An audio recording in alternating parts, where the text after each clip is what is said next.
Friend, आप लोग कैसे हो? उम्मीद करते हैं आप लोग अच्छे होंगे। जुड़ जाओ हमारे आज के ब्लॉग वीडियो में। ये मैं हूँ नाभा रोड पे पेट्रोल पंप के सामने मलेरकोटला। वो देखो हमारा साला उधर खड़ा है वहाँ पे।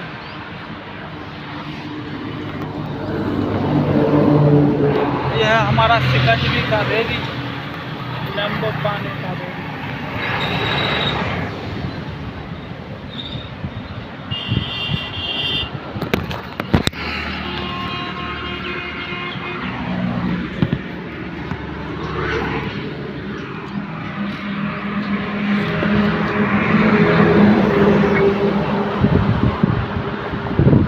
ये हमारा रेडी नींबू पानी का, आप लोग देख सकते हो। मैं बेच रहा हूँ नींबू पानी। ये है ढोल पानी वाला। आप भी आके सिकंजी बेच सकते हो। वो है हमारा साला, वो देखो वहाँ पे वो तोड़ रहा है।